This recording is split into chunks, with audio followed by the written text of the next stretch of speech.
at Yale University, where she teaches undergraduates, graduate students, and medical students.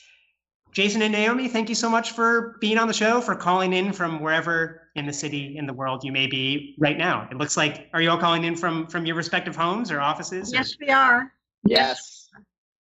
Excellent. Well, I really appreciate you coming on the show and for helping our listeners understand a bit more about the context that surrounds this pandemic that we find ourselves in the thick of right now.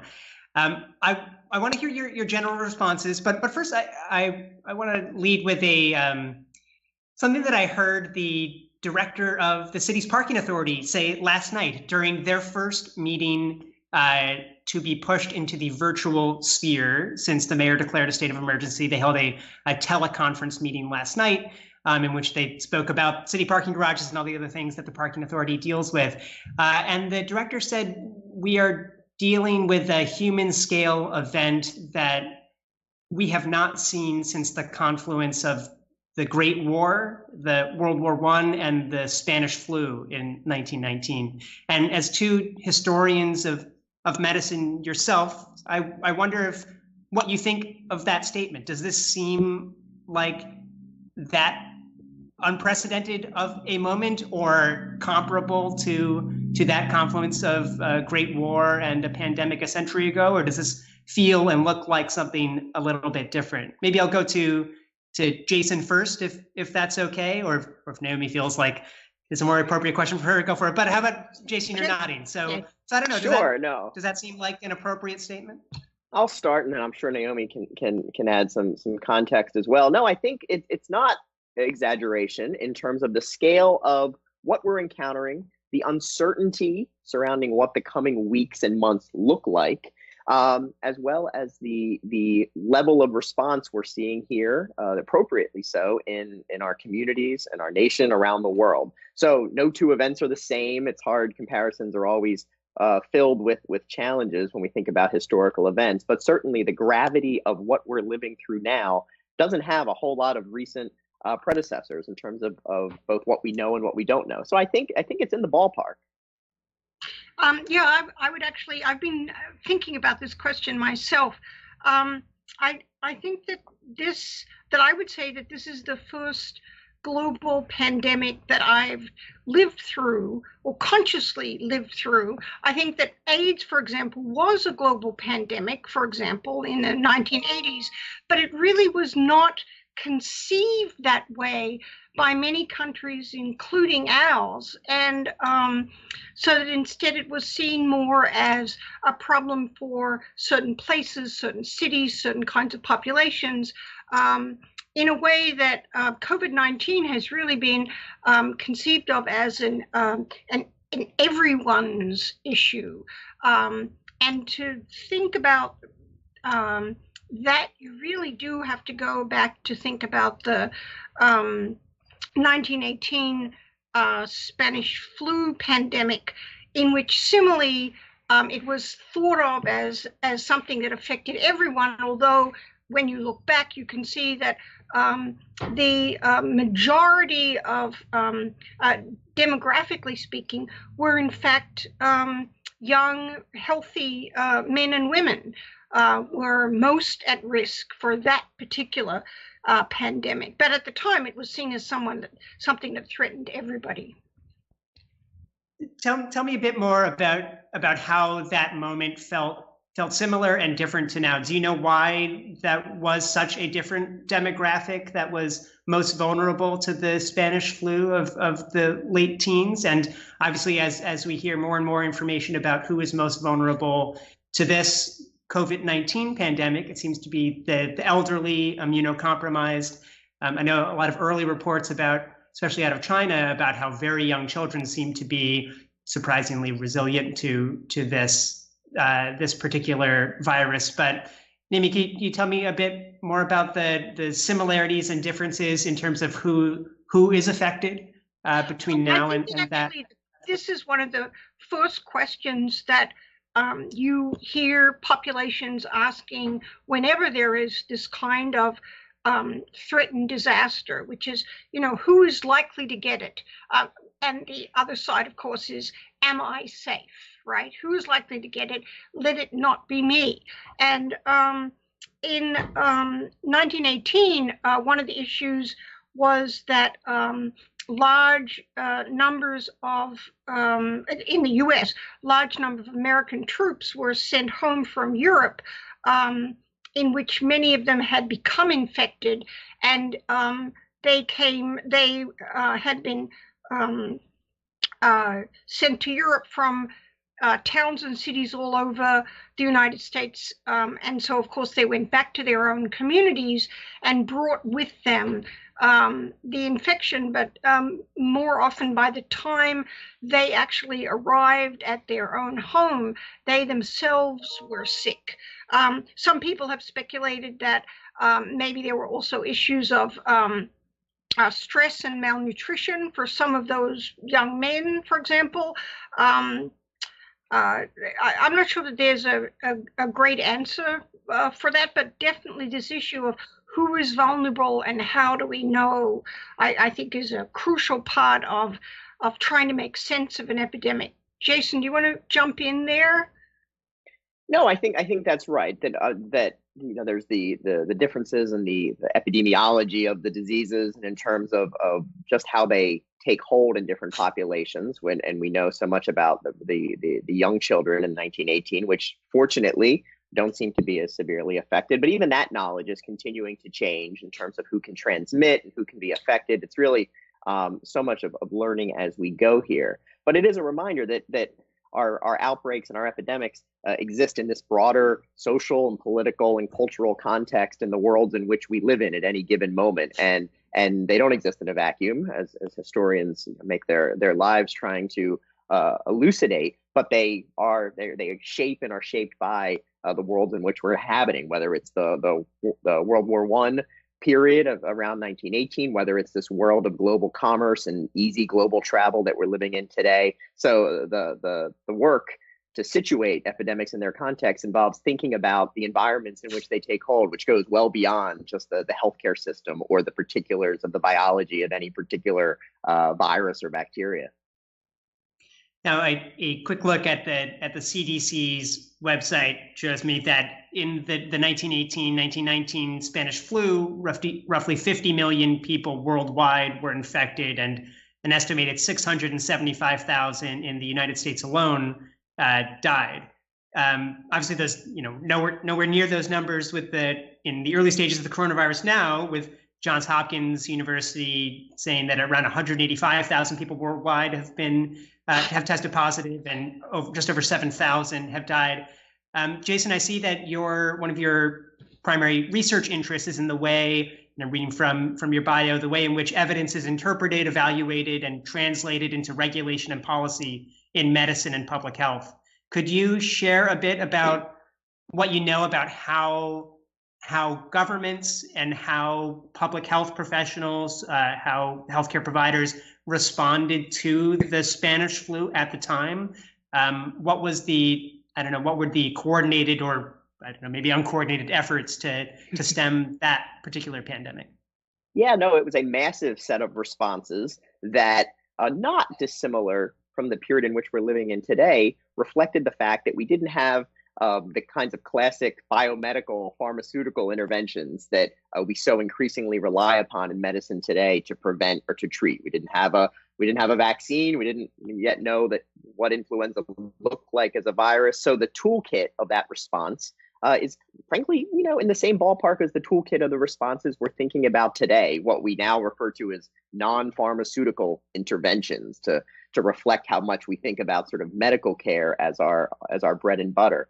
But the 1918 response relied heavily upon limiting public movement, closing public spaces, shutting down large events differently in different cities and states, as we're seeing today. But it was relying on what now the term that we're all learning in the past few weeks of social distancing, and using those sort of classic public health practices to keep individuals away from each other, to try and keep the sick away from the healthy, was the massive response in the United States. And there's lots of evidence to show that cities who accelerated those responses earlier in the 1918 pandemic tended to have better outcomes, relatively speaking. Again, it's all relative, than cities that were more cautious or arrived at these tools late in the game. So there's lessons around non-pharmaceutical interventions that have been studied and have been thought about in the context of more recent outbreaks and pandemics. And I think we're seeing some of the outgrowth of that knowledge here in our ongoing response. Jason, one of the okay. I was reflecting also on the 1916 polio epidemic, which came just before the influenza epidemic and was the biggest epidemic that the United States had ever seen at that time. And it was understood as a disease of children. And so there was a massive effort to isolate children and to institute public health measures that would enforce social distancing, because it was well recognized that you can't demand for children that they self-isolate themselves. And so movie theaters were closed for all children. Adults could still go. New Jersey's baby parades were canceled. There was a circus that had no children in the audience because the children were just banned from congregating. So it was a very powerful way of identifying who were considered the most vulnerable. And here I mean both potential transmitters of polio and also the potential victims.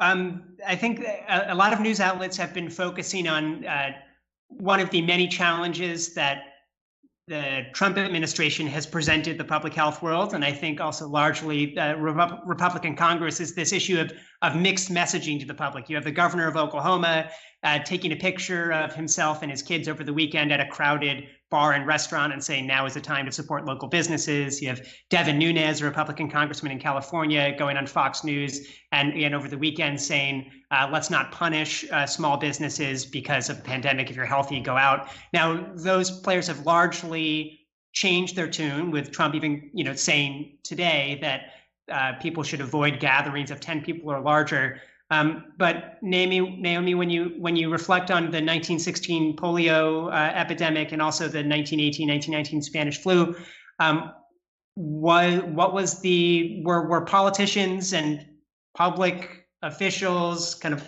well-known personalities, were they engaged in the same kind of public information campaign to get those key messages out about how to avoid large places in order to stem the spread of the disease? Was there the same types of struggle? Obviously, we live in a vastly different communication sphere right now with the omnipresence of the internet and social media and all that stuff. But can you tell me a bit about that effort to get the word out from a centralized place to the broader public to stem the spread of the disease? There were very effective communication strategies from local and state public health departments who had developed a whole series of techniques really extensively for at least 20 or 30 years, which included things like messaging on movie theaters, where they would have special slides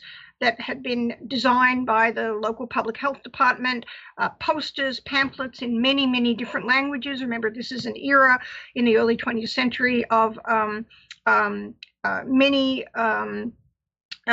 migrants or immigrants of many different kinds, and this was well recognized by public health departments. You didn't quite have the same kind of celebrity politicians largely who engaged in this particular issue, such as that I have seen in my research. But I will say that there was a well-recognized tension of the demands of some members of the public compared to the demands of the public health officials, so that, for example, as individual communities in both epidemics began to ban people from entering their neighboring towns, there was an effort to come up with health certificates so that if you had a health certificate, you could claim that you hadn't come from a dangerous area. But interestingly, a health certificate was not recognized as legitimate if it was signed by a private physician. It had to be signed by a recognized public health official who was assumed to be far more objective and less likely to have been swayed by the families of that particular member of the public. So certainly there were tensions recognized. And I would say that it was seen, both of them were seen as both local and national at the same time, which I think is actually an appropriate way to think about an epidemic or a pandemic. And so both local and national, in that case, the Public Health Service, the sort of ancestors, as it were, of the CDC, were involved in monitoring the local and state responses, and they were taken pretty seriously.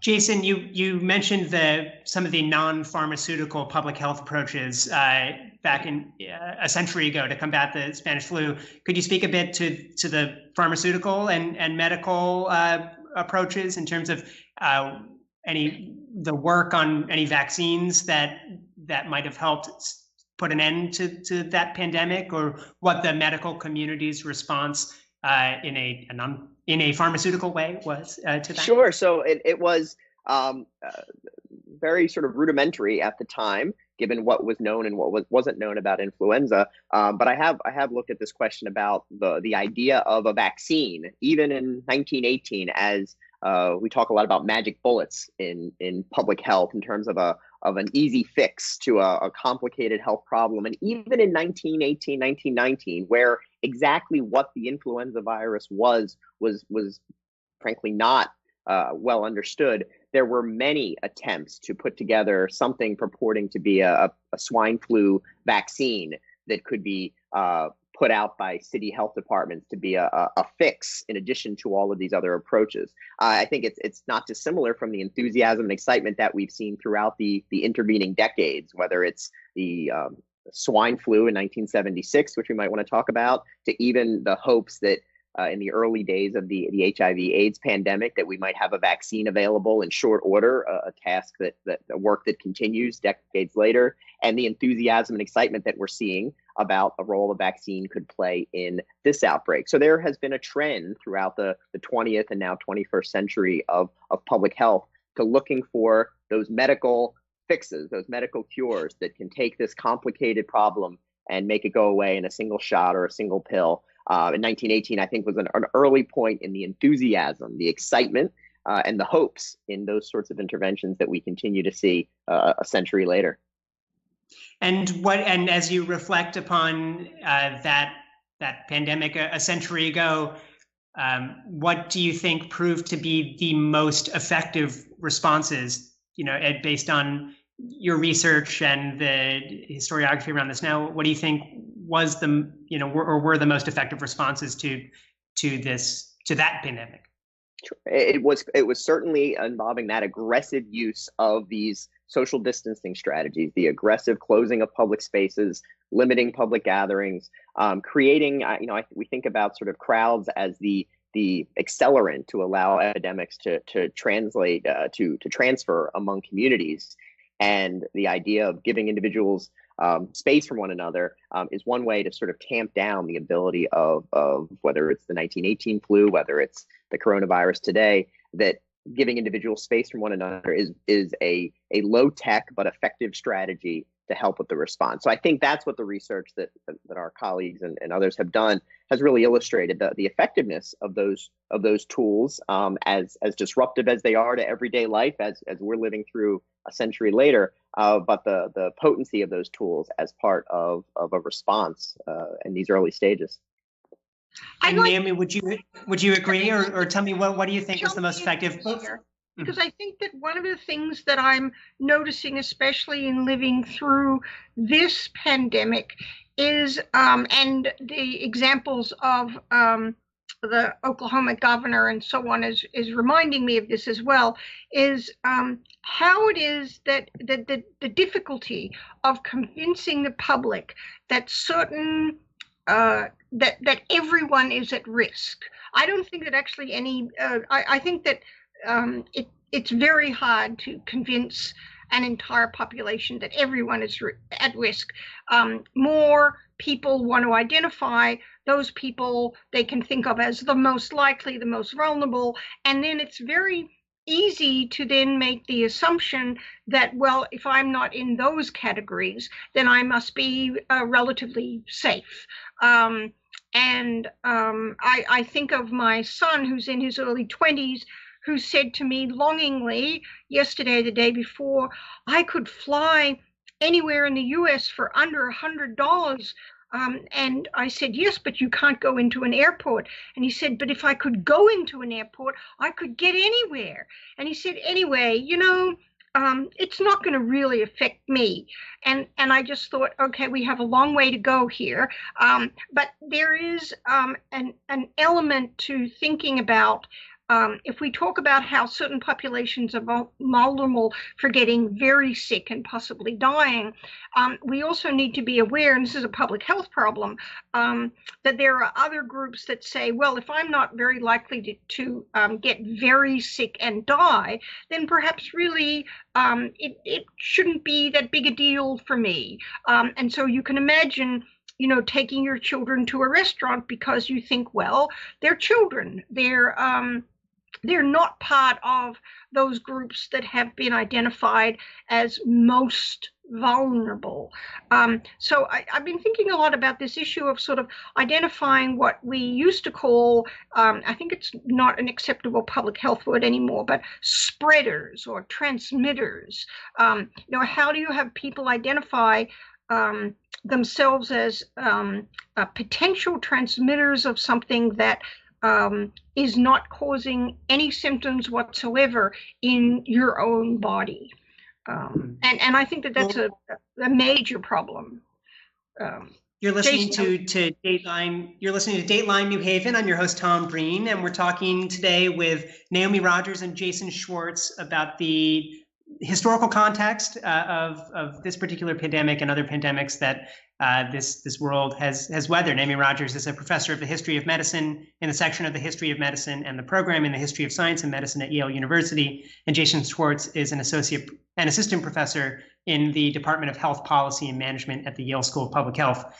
Jason, I wanted to move on to another pandemic that the U.S. has weathered. You mentioned the 1976 swine flu, and I'd love to hear a bit more about that. But let me frame it, if I can, around an issue that I think a lot of New Haveners are concerned with, and that's the way that pandemics affect cities disproportionately. The New York Times ran a fascinating article this morning about how pandemics seem to be fundamentally anti-urban, and that they attack every impulse that brings people together in cities. Cities are places of, social gatherings at restaurants and bars and music venues and, apartment buildings.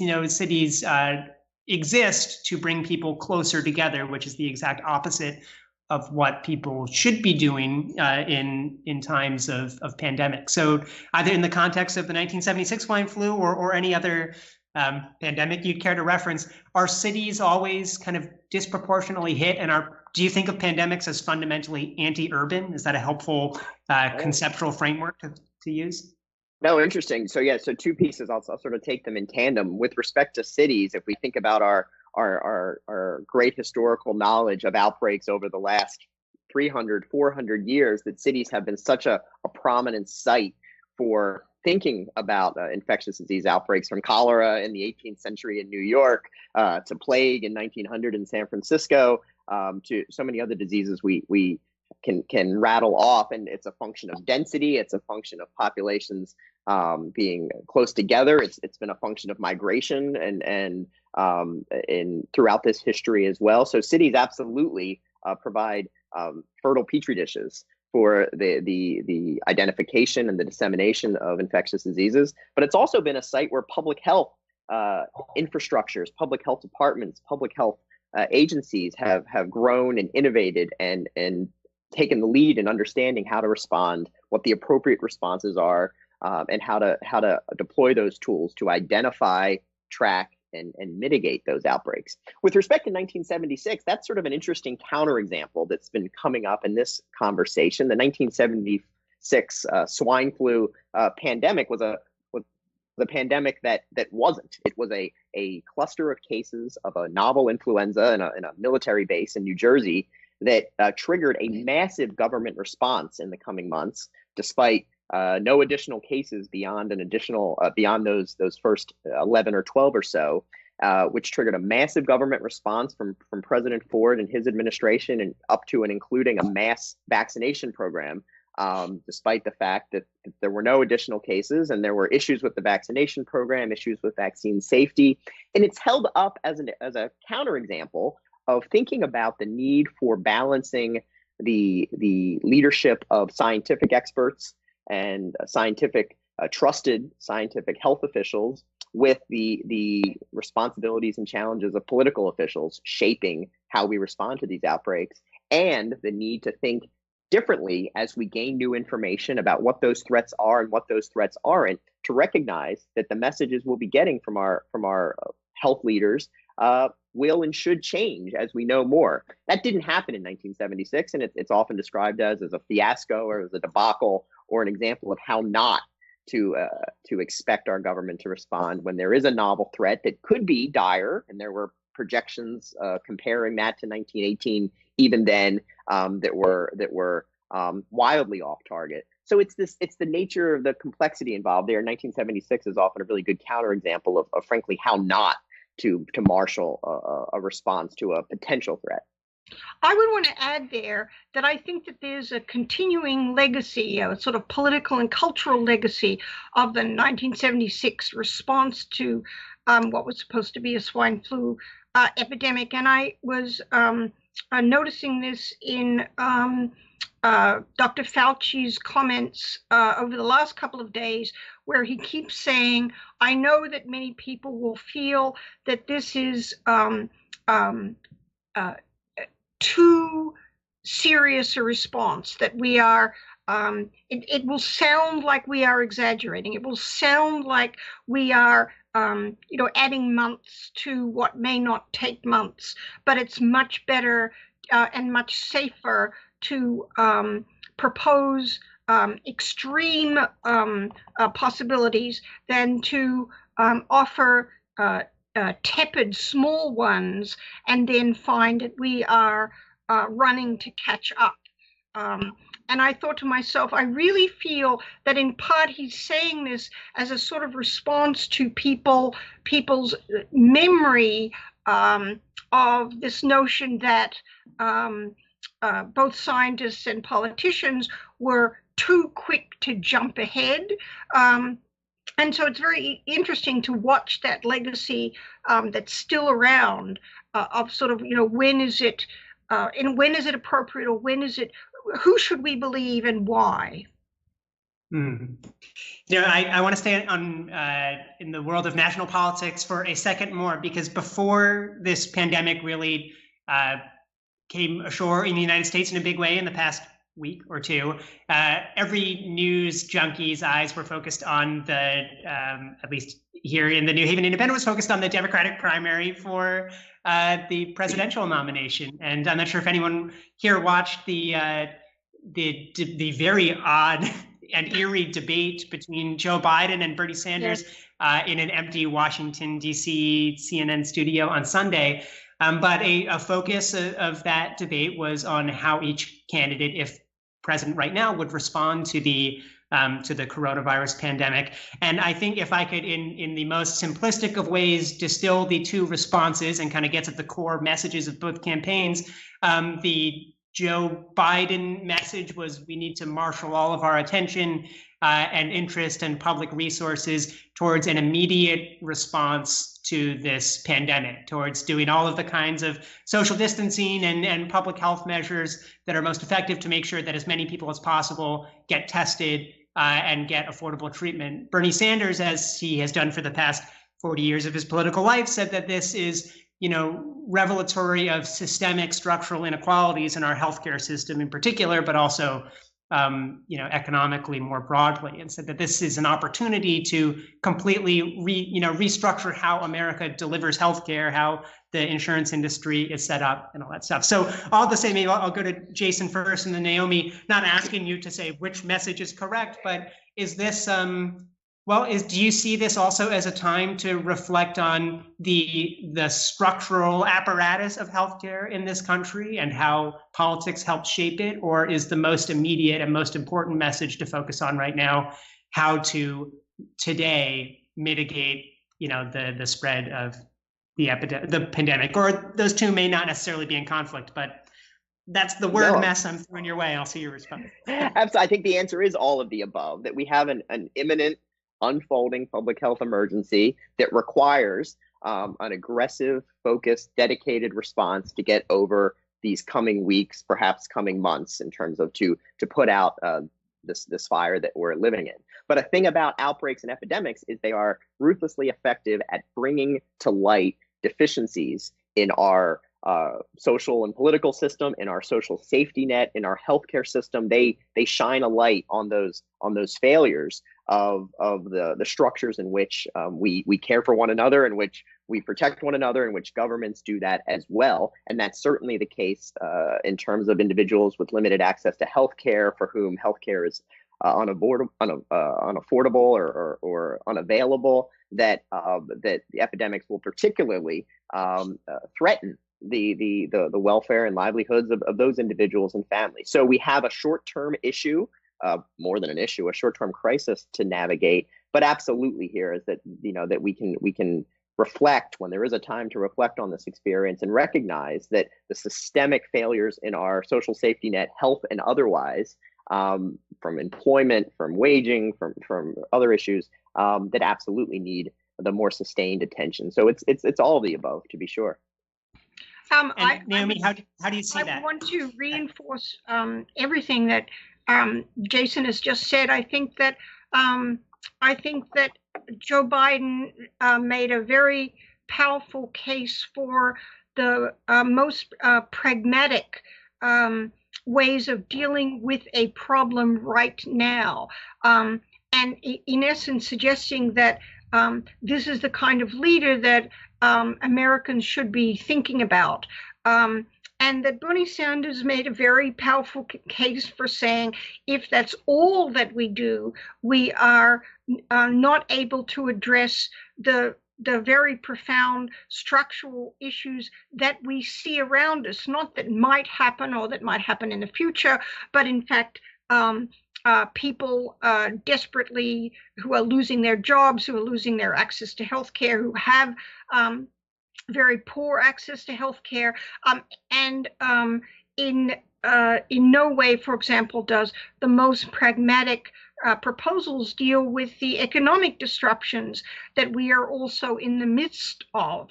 Last night, I think it was last night, I saw Elizabeth Warren talking about proposals that she is going to suggest in the Senate to use this as an opportunity. Now, you can say that this is politicizing a pandemic, but my feeling is that every pandemic is politicized and culturalized, if that's even a word, and it's turned into more than it is. And so the question is, in what way will this make a powerful difference and potentially improve American society rather than the other way around? And in listening to her, she did not use this term, but I thought that she was sort of proposing a kind of coronavirus New Deal, right? So that we have a coronavirus panic and pandemic, and we can potentially take this moment to think about what can we do next in addition to the very important pragmatic and technical issues.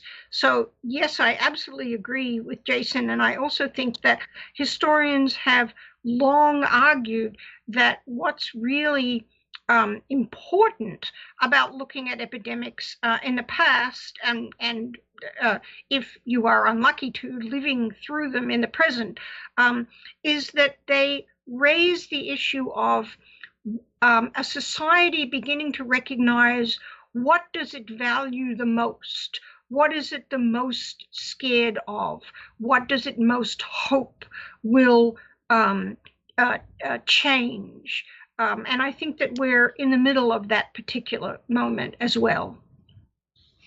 Naomi, right now, I mean, if you go to the New York Times homepage, you'll see a story about Trump seeking an $850 billion stimulus to help prop up businesses amidst this outbreak. But this is something that I've been hearing, maybe most frequently in the past day from local business owners who, after Governor Lamont joined the governors of New York and New Jersey to really shut down restaurants, bars, movie theaters, clubs, lots of businesses all of a sudden have absolutely no source of revenue and are also being told to help provide for their employees in this indefinite closure. And so I wonder if, Naomi, and then over to Jason, could you put in historical context a bit how the federal government, state government, local government has responded to the economic concerns of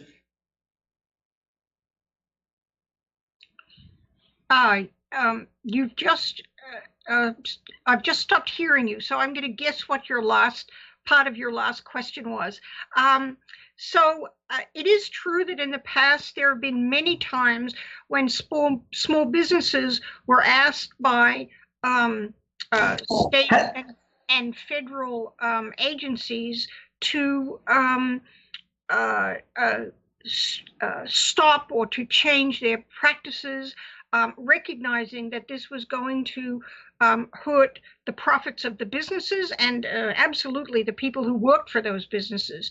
And generally, I would say, looking in the past, and Jason can chime in here too, mostly politicians who have, and health officials who've demanded this, have not been especially sympathetic to the financial burdens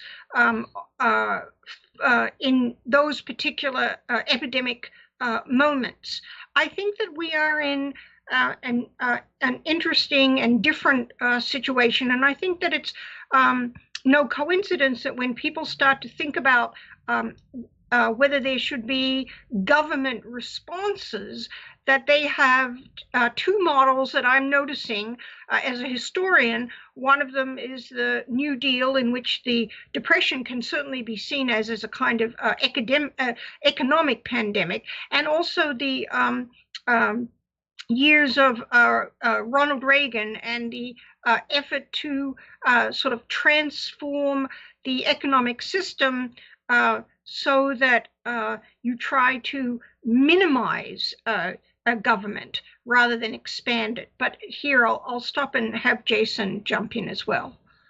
Yeah, no, I think that outbreaks, too, are the same, but particularly ones on the scale of what we're living through now, they do shine a light in terms of how communities and individuals view their responsibilities to one another, and as well as how governments view their responsibility, how seriously they take their responsibility to respond to the needs of their communities, not just the medical needs and the disease control needs, but the long-term and the economic needs, particularly as we do think about these small employers and the hourly wage earners who are facing ruinous risks potentially here in the coming weeks. So these issues are always important, but again, outbreaks, as I mentioned before, have such an effective way of bringing those issues into stark relief. And I think at the government level, we're seeing this tension working out, particularly among the president and his administration, a tension with the scientific advisors and the dedicated career public health servants who have been sounding the alarm, and at some period of time were sort of muzzled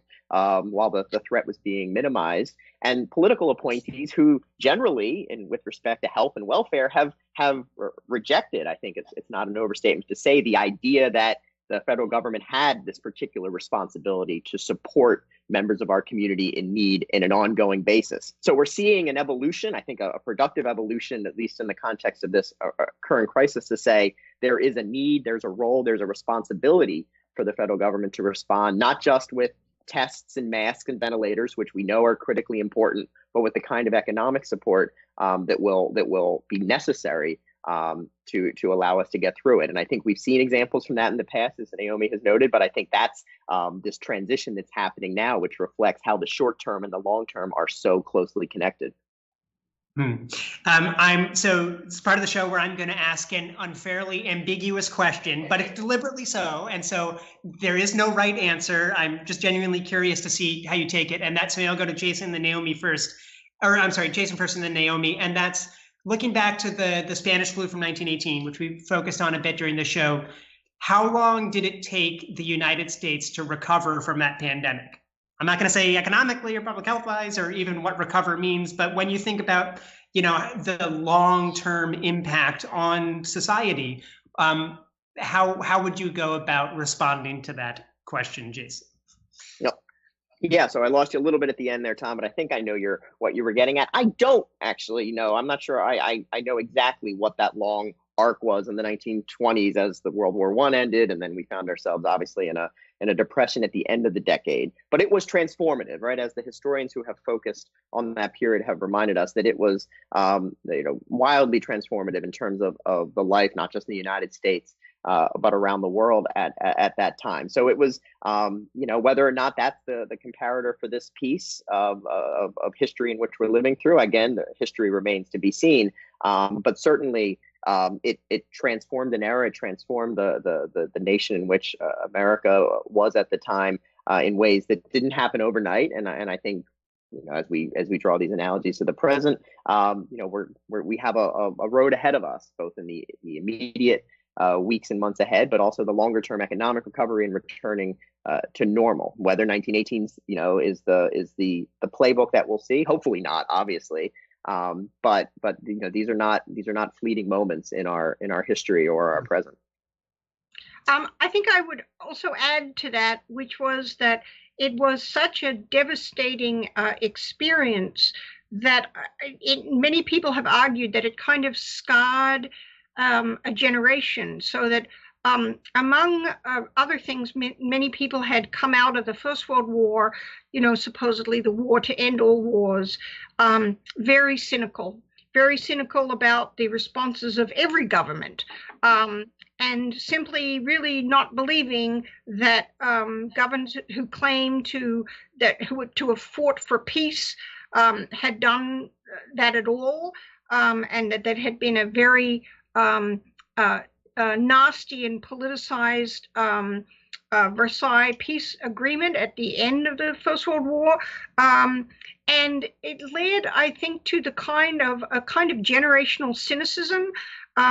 So that we often talk about the 1920s as an era of flappers, but more broadly, it was sort of an era of a generation. And I want to point out that many of these of the young people in the 1920s had lost one or both of their parents or other family members during the pandemic, so that they had, not to mention the First World War, so that they really had a kind of false gaiety that kind of said, nothing good is going to happen. Why don't we just party on? And it was a really, it's a hard time to look back on, I think, because there was a general sense that really you couldn't trust anybody. You couldn't trust your political leaders. Your public health officials hadn't saved your parents from this epidemic. People talked about peace, but that they had talked about peace before, and there had been a massive world war. So I think that it actually had a really kind of scarring legacy that took a long time to mend. I don't know if you can mend legacies, actually. And I think that potentially, not necessarily in the same way, but that potentially we could see the possibility of a kind of scarring legacy of this pandemic as well. Historians are not prognosticators, and I'm not going to try to guess what in particular, but I think that this has been a profound kind of psychic, physical, social, cultural, and financial shock. And I think that it would be wrong to imagine that, a small stimulus package or something like that is going to just sort of fix the kind of ways that people feel about the experience of living through this pandemic. We've been speaking a lot about the United States, the impact of the pandemic here, and the government's response.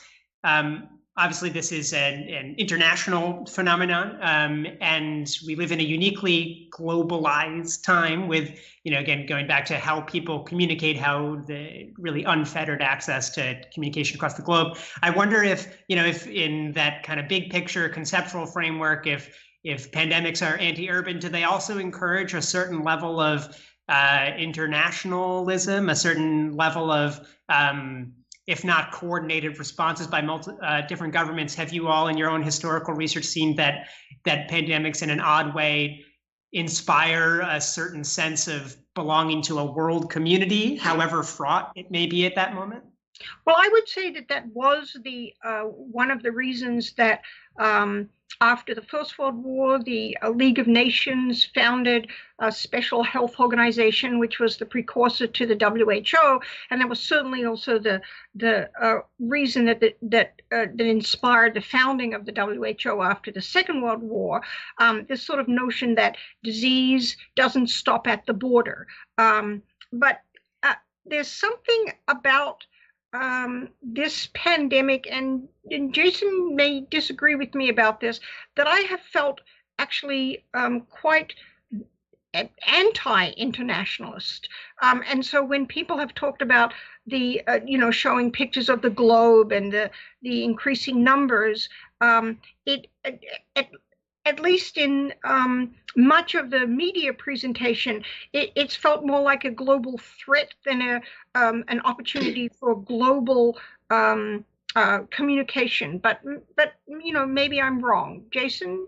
No, I think you're right, Naomi. One of the other unfortunate trends in outbreaks and epidemics and how they've been framed throughout history is that they often lead to blaming and responsibility pushing that targets particular groups, particular nations, particular others. And we see this from the 1900 plague outbreaks in San Francisco that focused disproportionately and cruelly on the Chinese American population.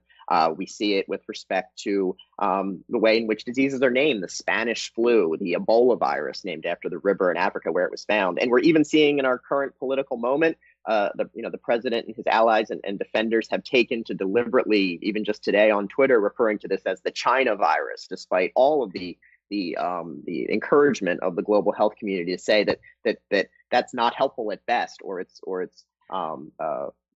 racist or bigoted at worst in terms of how it stigmatizes certain communities and goes against this idea that diseases don't have passports, which has been one of the responses we've heard, and that there is a need for global solidarity, global coordination in terms of our efforts and how we think about things, and not to tie diseases into this otherness or this foreign threat that may, frankly, fit into a broader worldview of our current leadership in Washington. So diseases, it worked both ways. We know coordination and this global solidarity is critical, but there has been this unfortunate trend through the centuries of figuring out who's to blame and who's to target, and it's often foreigners, broadly defined, and often cruelly and unfairly.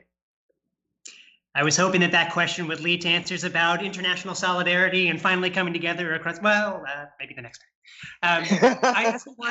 As we wind down our conversation, I want to end with your reflections on this moment, and in particular, as this is again going back to the the parking authority meeting I was at last night, the director described this as more than just a fluid moment. It's like a gas. I mean, everything changes. The main storyline changes seemingly every minute, not every day. And so maybe Jason first, and then to Naomi.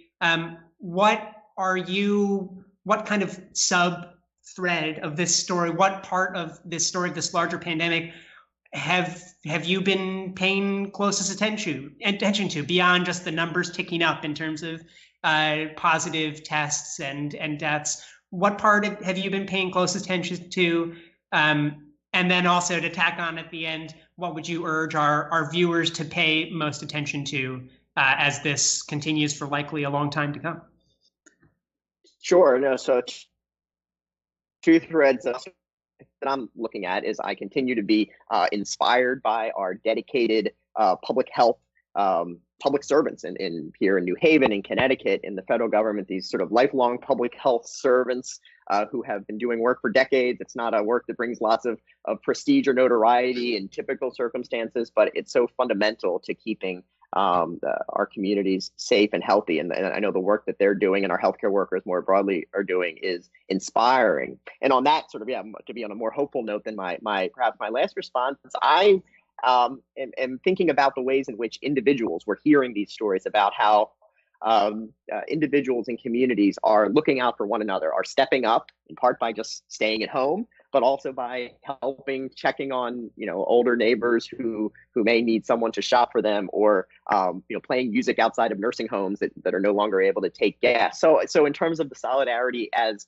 an American populace, regardless of the political debates and rancor that we're seeing, I think that's something that's encouraging. And as we think about the legacy going forward, maybe that's that idea of how we think and look out for one another as individuals in New Haven and Connecticut and around the world is a hopeful moment that I'm encouraged, despite all the uncertainty and anxiety that we're seeing out.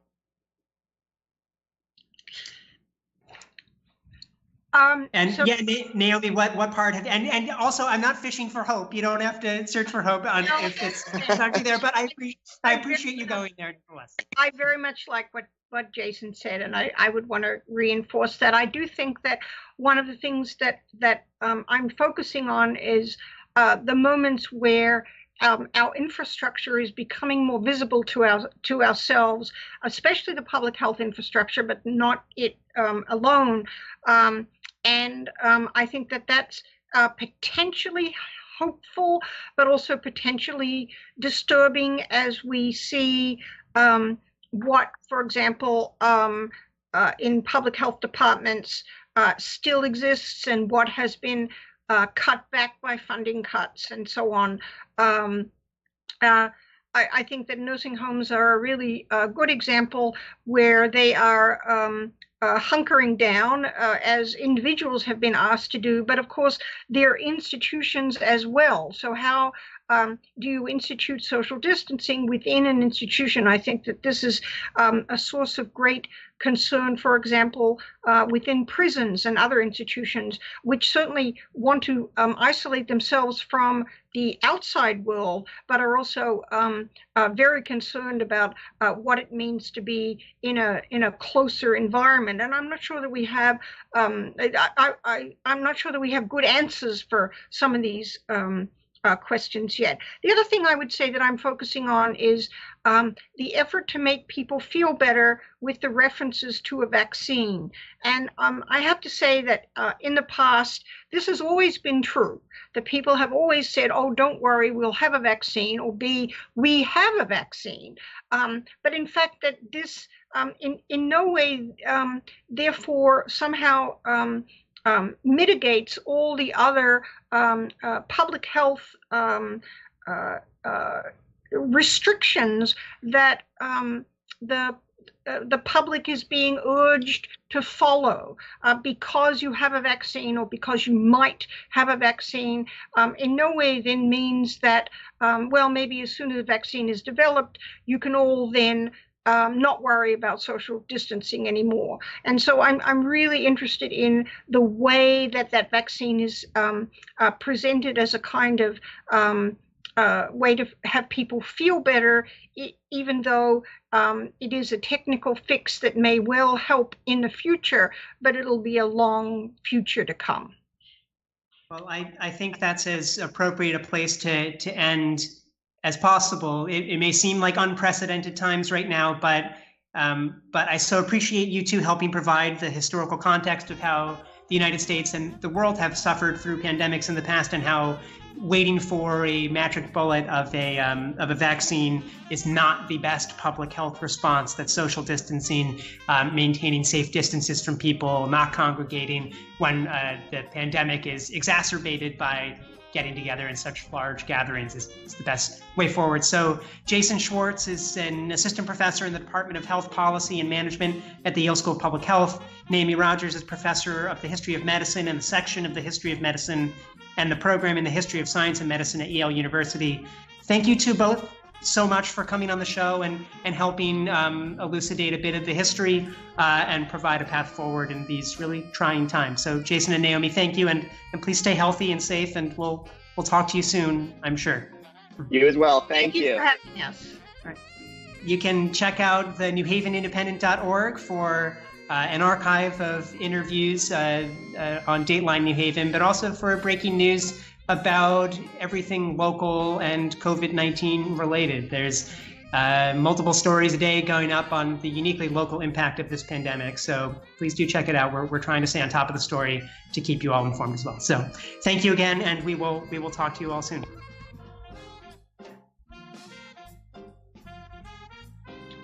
Thank you so much. Yes, thank you very much. Let me just text. Perfect. Thank you so much for coming on the show. I really appreciate it. I hope that was a helpful way to think about the pandemic, because it was great for me. I certainly learned a lot. Talk to you all. Fantastic. It was great. Thank you. Well, I'll send you a link to the article. We're gonna write an article about our